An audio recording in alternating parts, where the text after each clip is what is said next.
Welcome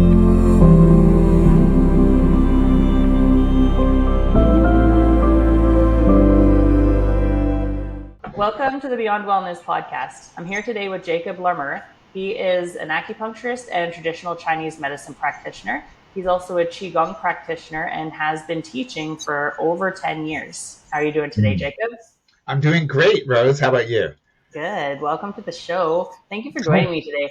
I'm really excited to talk to you about just energetics and emotion and how that all kind of ties into the body and how each of us kind of carries that.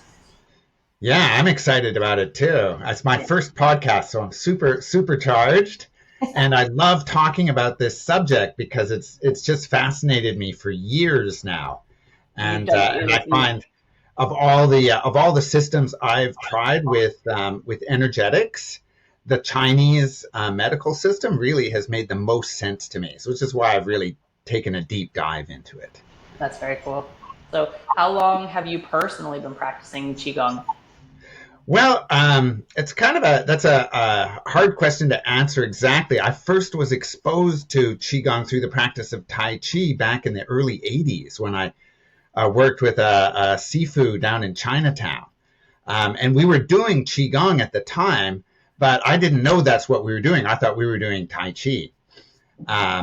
And then I kind of went into other directions for a number of years. But I kind of had that in the back of my mind that I was very interested in this Chinese practices. And then about 12, 13 years ago, I had a really, kind of profound inner experience with what I would call inner alchemy. And it really focused my attention on Qigong and the great Taoist practitioners of inner alchemy. Interesting. So can you tell us the difference? Because I think a lot of people are familiar with Tai Chi, but the difference between Tai Chi and Qigong? Sure. I mean, Qigong is a super broad category. So, I mean, really, we all know what Qi is. Qi is energy, and maybe it's life force energy, but it's hard to translate exactly into English. And Gong just means the ability to work with something. So if you want to translate it, it's really energy work. And so this is the Chinese tradition of energy work.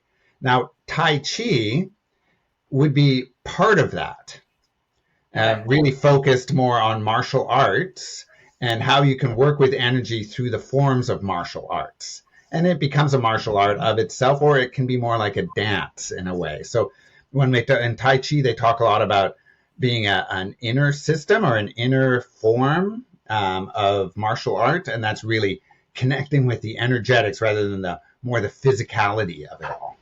Okay. So connecting with the energetics through physicality, though, I guess. Yeah. But there's also external forms which really focus on building strength and muscle and technique, whereas with Tai Chi you're more working with what's coming at me. What am I working with? You kind of drop into a more of that energy level rather than more of that, you could say, the physical level, which are some of the distinctions we actually make in Qigong. So Qigong's more internal focus. I would say so. I mean, that's when we talk about Qigong, we're always working, and with Chinese, kind of the Chinese medical system or energetic system in general, we talk about the three levels: the physical body, the physical level, the energetic body, which we associate with the heart and the emotions, and then the spiritual level, which we associate with the mind, the imagination, and the connection to the divine. And so, an external art might be much more focused just on the physical level, your strength, your power, how you can, dominate the space, territoriality, that kind of thing. Whereas when you move into more of an inner system, you're thinking, one, you're becoming more spiritual in it, and you're working more with your energy, their energy, how they play together, and not so much on the physical details, although you almost allow that to become part of the automatic system or the autopilot that works in that way. I mean, you still have to learn technique, but there's not as much focus on it. Okay. So because you keep talking about emotional and physical, and it seems that in any practice, there's a link between the two. So, Yes. if if we want to focus more on the emotional body and how our emotions are affecting us and how we can process those, Uh-huh. is qigong like how does it work to do that, but then link back to the physical body if the emotions are actually showing themselves in a physical way? Well, I mean, like I talked a little bit just now about the kind of the three levels: physical, emotional, spiritual. And you could say all of these they're almost like Russian dolls nested within each other. So each one manifests the other, or you could call it harmonics. Like I think of the physical level as being kind of the lowest vibration, the most solid, the most tangible. The emotional being kind of a middle vibration or a middle octave, Mm-hmm. and the spiritual level being a higher vibration or higher octave. And if you're ever, I'm a musician, so I think about this a lot. If you make a tone on in a certain octave, the whole system will resonate on the higher octaves. Like when you have overtones when you play on a guitar. Um, there's a resonance built into the very physics how the universe is created when you that connect this lower octave of the physical to the middle octave of the emotional to the higher octave of the spiritual. And when I say higher and lower, there's no judgment involved here. We're just Right. talking lower is more connected to earth and solid matter, to, and higher is more connected to heaven and energy. So the yin yang kind of dynamic, of which neither is better or worse than the other. Really, this world that we live in is all about the joining of the two. So no good and bad. Well, or no better or worse, you could Right. say. I think everybody always connects lower energy with a negative, or Yeah, exactly, exactly. but yeah. But Okay. Well, you could also say, yin is relaxation, rest, enjoyment, allowing yourself to receive. This is lower vibrational, but man, it sure feels good, doesn't it? mm-hmm. And and then yang, higher energy, but it could also be anxiety, stress, this kind of stuff. We could see that high energy as being quite negative, and the lower energy as being quite positive if we wanted to flip it around in that way. Right. But I mean, yang could also be creativity and Yin within yang, yang within yin. There's right. always this. Again, so we don't really try to put a judgment call. On it. And you could say yin and yang are always in relationship to each other. Right. Yeah, you got to have one without or one with the other. You can't have one Yeah. without the other. Yeah, there is no yang by itself. Right. So then, how so we kind of discussed the practice of qigong, but how do you work as a practitioner in qigong? How are you able to help people with their energetics or with their emotional, Sure. physical bodies? And then, yeah, just how do you do that? Yeah, well, let me talk a little bit about the practice and the understanding of Qigong, which isn't super widely known in the West, although it's certainly getting better now than it used to be. Now, Qigong, most people know Qigong as an exercise form, where we kind of like yoga almost, where we do certain exercises to get certain effects. Um, but Qigong is also a therapeutic modality. So it's also a way of working as a therapist, working with people to help them get more into balance, to help them find where their energy is blocked, and this is where the emotions come in, because most of the time when I see blockage of energy, it has an emotional root. I mean, Mm-hmm. sometimes it's trauma. Somebody had a car crash or something like that, and their neck got hurt and there's pain there, so energy is blocked. But when we talk about chronic disease, when we talk about how you feel, how your digestion is, how you are in your body, there's usually an emotional component. And even sometimes that car crash might have happened because, hey, something just happened at work and you were really pissed off and you weren't paying attention, and boom, you had a car crash. So you can make those connections. Um, so yeah, when I work as a therapist, trying to find the places where that emotional energy is blocked or where that energy is blocked, I'll often use the exercises that we know of from the more commonly known Qigong as prescriptions to help a particular pattern resolve itself, or to help the energy move through that blockage or resolve that blockage in some sort of way to get the energy moving again. And does that include like physical movement? Does that include breath, sound? How does that kind All a good qigong exercise incorporates movement and incorporates breath and it incorporates the imagination. of? We think of the imagination as kind of our way of connecting to or speaking to the energy. So when I, for example, imagine an energy flow moving, say I'm going to move energy through the microcosmic orbit up my spine and down my front. I might move it with my hands. I might move it with my breath, like I'm sucking energy up through a straw and then blowing it down the front. And I'm also seeing that energy in my mind moving. So, and that's kind of how I communicate to the chi, which we consider to be intelligent and an active partner in this, what my intention is. What am I trying to do with it? And it might speak back to me through my imagination and let me know what's going on there.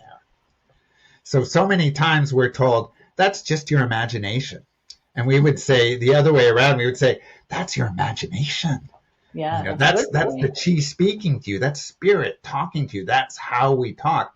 And this is another example of how we're kind of cut off from all that, is exactly that thing that we're all told, that's all just in your imagination, dear. Don't pay it any attention.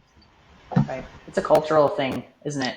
Very At much some a point. cultural thing. And that's Yeah. again part of what I find so interesting about this work is is how embedded in the culture this dysfunction, or like emotional trauma. I've borrowed the term from Wilhelm Reich, the emotional plague, that I think is endemic in our culture. Um, it's really baked into so much of what we do in the environment that we live in. There seems to be very few examples of a healthy culture that people have grown up in. Almost everybody has kind of been infected by this emotional plague, and we have emotional issues that interrupt our enjoyment of this world, that our own physical well-being, our emotional, our spiritual well-being. It's almost like our culture includes denial of actual self. Well, it's definitely designed in to a certain extent.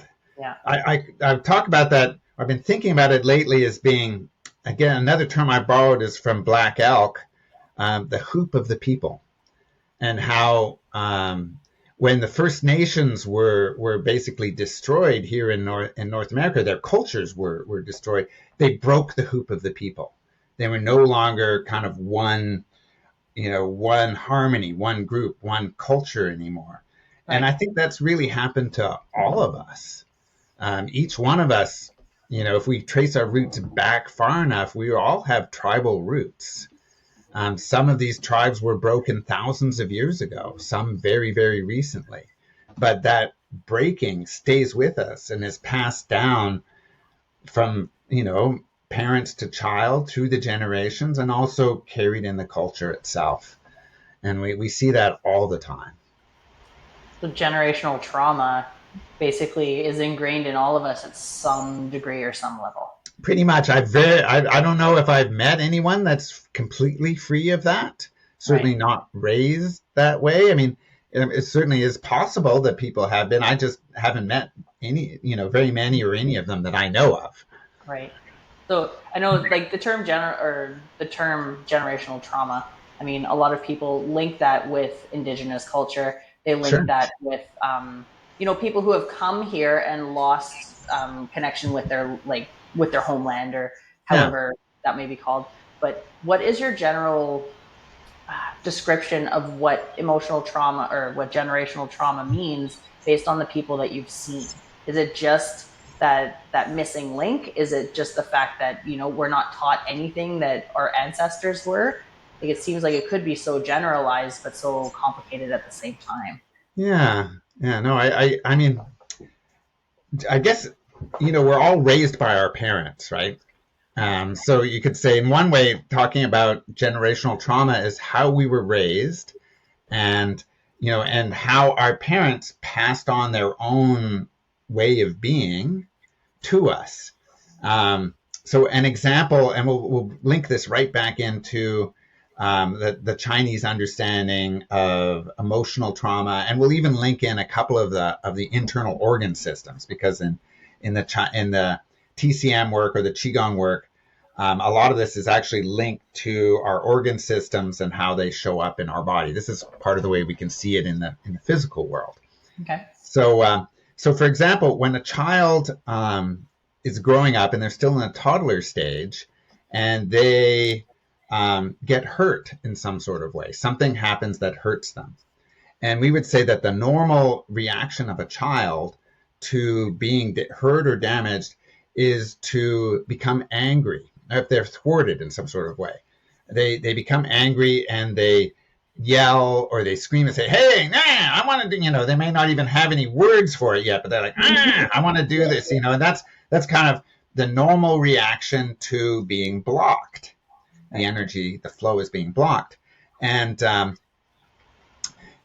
if everything is going as it should, or everything is moving smoothly, that gets a reaction and the blockage goes away. Okay, yeah. Oh, let me move this for you. Oh, let me accommodate you. Okay. So the parents help the child get through whatever that problem is. And the anger settles. But for example, if that's not resolved through anger, through yelling, through this outward expression of energy, then we will move into crying. I'm, like, oh no, I hurt, oh. And the normal reaction of a healthy society is to hold that child, to give them comfort, to let them know that it's okay, that they're still loved, even if they're crying, and that you soothe them and you bring them back into harmony again. Now, if that doesn't work, if that's not what happens with the child, they cry and there's no resolution to this issue, then we see them move back into the anger side of things. But instead of being like a yelling necessarily, now it can become a little more internalized. Perhaps it becomes a sullenness, or a kind of like, I'm looking, I don't like that. You can't say it out loud because maybe you'll get smacked or something like that, or put down if you yell. But now you can have that resentment, that sort of level of anger. And then if that doesn't get resolution to your issue, we move back to the sadness and sorrow side of things, where you move into despair or hopelessness almost, or just withdrawing within yourself.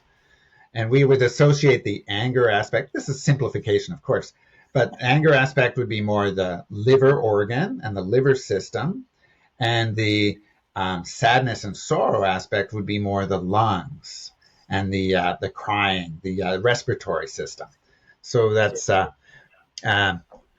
in terms of generational trauma. If our parents were taught how to deal with things, they'll just shut up, or a lot of times people used to be hit all the time. Most of us go back 100 years and all of us were slapped around as kids.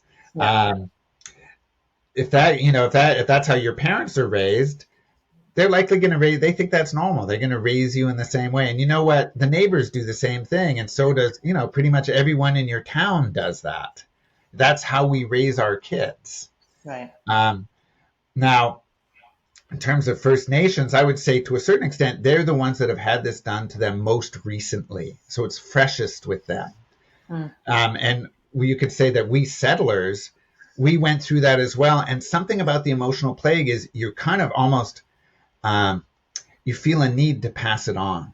You become angry at healthy, when you see people that are healthy and and really feeling settled and divine in themselves. For a lot of people, that induces anger and rage, and you feel like you have to do something about that. That's not right. That's not civilized behavior. That's and you do everything you can to kind of like push that down and destroy it. And I think that's what a lot of what happened to the First Nations people, and I think that's happened to so many of our tribes. The Celts, you know, everywhere. You can see it all over the world right now. So those people were whole and had culture and And knew how those to who take care of themselves and were at peace, where everybody else came in and was like, this feels uncomfortable for me, so let's treat you the way that we're treated, kind of thing. Yeah, I mean, you could say the Romans were great breakers of the tribes. Mm-hmm. I'm sure it traces back earlier than that, but that's a good example of something that was going on quite a long time ago with a lot of the Europeans. Was the Romans came in and they broke the power of the tribes and forced them to become citizens, to lose their own culture and to become part of this other culture, which was not, which was based around, money and power and hierarchy. Right. So then how, using your example of the child, how would or how can Qigong help? Like, what would the process be to help through that, to help understand it and start releasing Sure. it? Sure. How does someone even come to the realization that they need that? Well, I mean, a lot of times people, come in and they have various symptoms going. Maybe they're depressed, maybe they're anxious and stressed, maybe they're in grief. Maybe they just have pain that's showing up that they don't really know where it's coming from, or a form of chronic disease, stroke, high blood pressure. All these sorts of things show up in the body when when qi is not flowing well through the body. It shows up as disease or dis-ease, discomfort. Your body doesn't feel good. So, we try to deal with some of what we call the branch, like the external manifestations of this. Maybe you have a hard time breathing, or, you have pain somewhere. But we also want to treat the root. And the root is often an emotional root. So we kind of, when I work with people, I try to assess where is the imbalance, what emotional issues are kind of strong with this person, or maybe they don't even feel their emotions. Maybe they become completely numb to them. Maybe they don't even, they think they don't even really feel their own emotions, which definitely happens sometimes. Yeah, yeah. And I think there's a lot more people that are at that state than people realize. Right. So we have a number of tools. I mean, I can do work with people. I can energetically work with them to clear some of those energies, some of those blockages through. It's sort of similar to Reiki. You extend your qi or your energy into a person, and you try to release those blockages maybe through the meridian system or directly from the organ systems. But you also help them. I find it most useful to give them the tools to help themselves come back into balance. And I often use the healing sounds. I find them super useful. A healing sound is basically a way of making a sound that vibrates your body and allows you to release the toxic emotions through movement, through breath, breathing it out through your mouth, through your eyes, through your hands, feeling that energy release from you, and through imagination, seeing that toxic emotion as a toxic smoke that flows out of you. And so you can use a healing sound on a regular basis. I like to have people do it every day if they're working on this sort of thing, maybe several times a day. And gives them a really empowering tool to help start to balance or to deal with that emotional toxicity.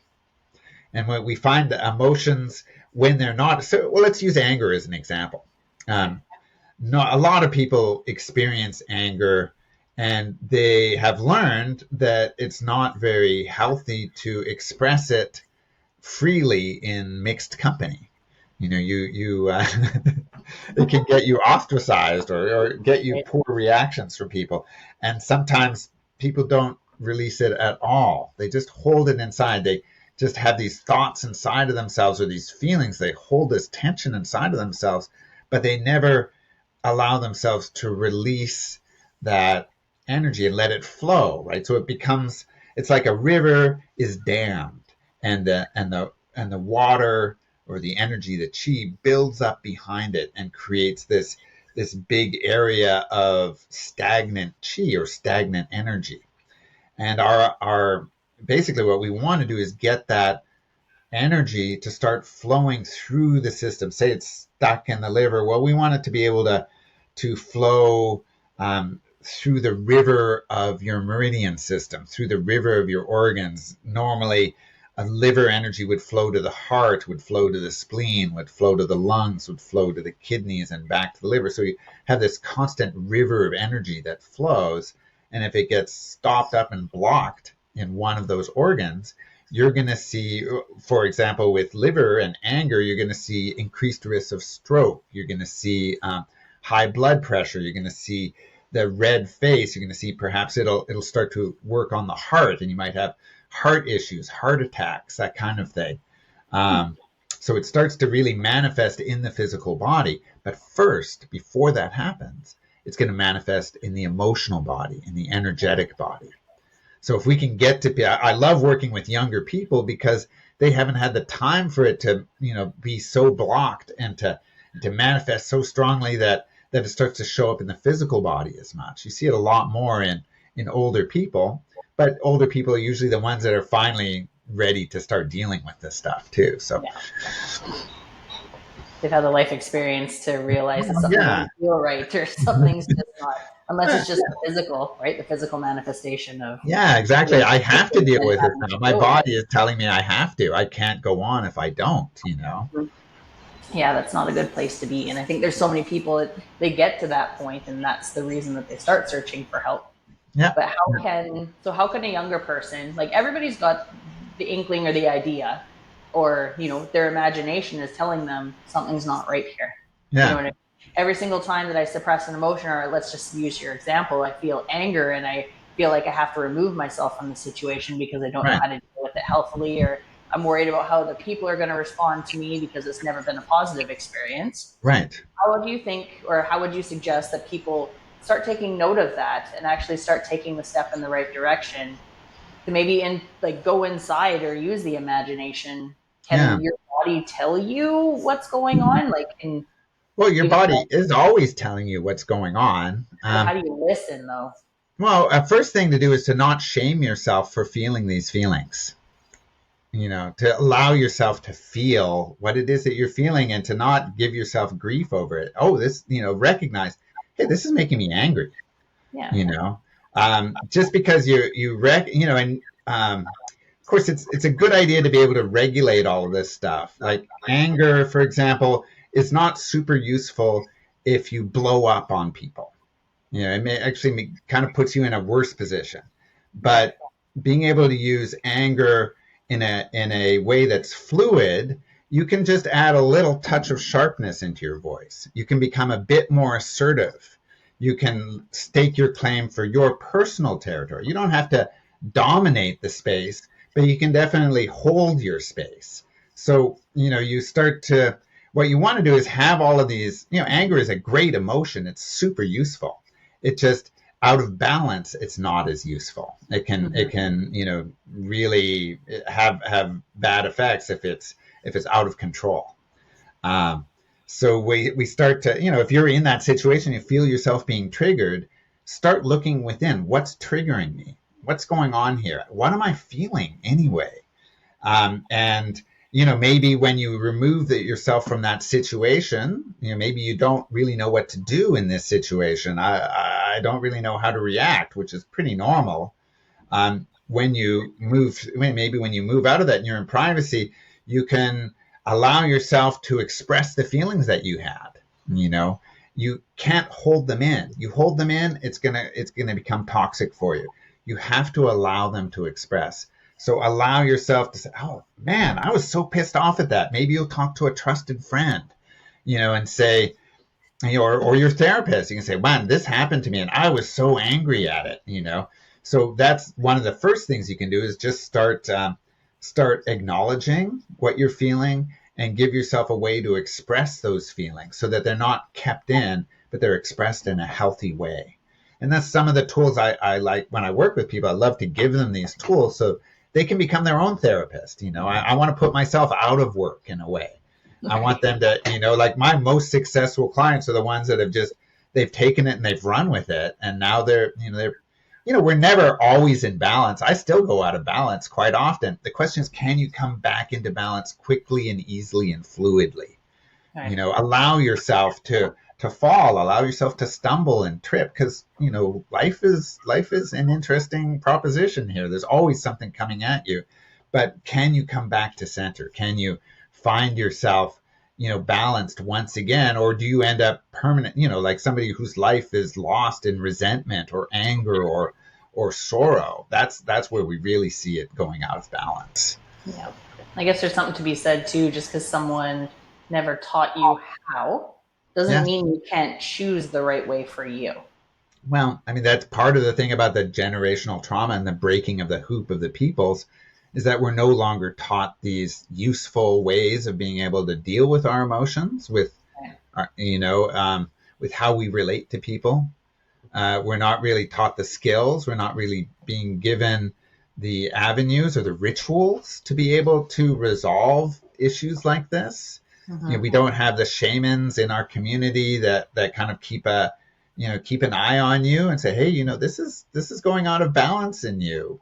No, very few people will come and tell you, I think you're harboring way too much anger. This is not going to be healthy for you. You usually have to find that out for yourself. Maybe if you're lucky, your parents or one of your inner circle will let you know this. Even if you become pissed off or angry at them for that, but a lot of people don't have that. A lot of us are very isolated. Yes, that's true. Most people don't have the community they need in order to find that support, or just have it naturally there, right? Yeah, and that's the function of the tribe, is to, you could say we humans are a bit like we could talk about ourselves as being cells in a body, the body of the tribe or the body of humanity itself. And we're not really connecting with each other to keep the whole system working well. Each cell is on its own. That's not comfortable. That doesn't it's not comfortable, and we can see the manifestations in our outer world that the natural systems themselves are starting to go out of balance, which is not going to, in the younger generation, where everybody's online and you feel like you have connection, but there is no connection. Like you're not actually around actual humans. Yeah, I mean, I think it is connection, but I think it's not as wide. You could say it's not as broadband. It's a very narrow band of connection. Maybe it's just mental. Maybe it's just oral, or it's quite tiny compared to the effect of being able to be with somebody, to have them feel your energy, to be in that space with them. On the other hand, I mean, I've done Qi Gong work with people over the internet, and it's been very effective. So I feel there is definitely connection with with this internet that we have now. I just believe it's kind of, it's not the be all and end all. It definitely has its limitations. It's another tool which, like fire, we can use it to warm ourselves, or we can use it to burn ourselves. It's again, no judgments. Nothing's good or bad in that way. It's just how we use it and how we work with it. I like that. That's good. So we'll put all of Jacob's contact information in the description and stuff, and you can always reach out to us on social media if you're trying to get a hold of him. Because Jacob, you teach, or you work online, and you also have online Qigong classes, don't you? I have, I've got a regular online Qigong class on Wednesday mornings. And you can also get the recording of that class. So if you can't make that time, it's easy enough to get the recording for it. I'm also just starting a new series of Qigong classes in Stanley Park. I mean, I know that's a bit of a ways for you folks in the Valley, but if you happen to be in town on Thursday mornings, it's lovely to experience Qigong live and in the forest. It's a wonderful way to do it. Well, and of course, I also work as a Qigong therapist, and I'm here in Vancouver, but I'm very close to the highway. So you guys can get in touch with me. I'm happy to work online as well. And, I love you guys down there. You Yeah, guys are that's awesome. awesome.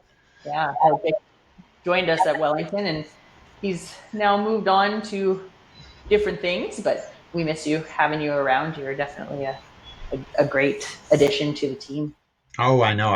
You guys are the greatest. I wish you were here in Vancouver. Yeah, Like I say, I would never leave. Um, it's just the commute was just way too much for me after a while. I could manage it for a year or so, but then it would just, oh, I couldn't do it anymore. out of balance, right? We got to bring back Exactly. balance. Yeah. So, Jacob, I just have one last question for you. Sure. What Yeah. does wellness mean to you? What is wellness? Yeah. I guess wellness to me really means kind of being in harmony or in balance, having energy flow well, having my being in my physical, my emotional, my spiritual, all being in alignment with each other all at once. What the Buddhists call being here and now, or that mindful energy of being, um, in your physical body, in your emotional body, in your spiritual body, all at once. To me, that's wellness. To me, that's enjoying what this beautiful gift of our human body. I mean, to me, this is like the ultimate technological artifact is a human body, and each one of us spirits have been gifted with one of these for our exclusive use, and Mm-hmm. we get to experience this natural world here. So being able to fully utilize that, being in tune and in harmony with that's wellness for me. That's beautiful. Thank you, Jacob, for joining us today.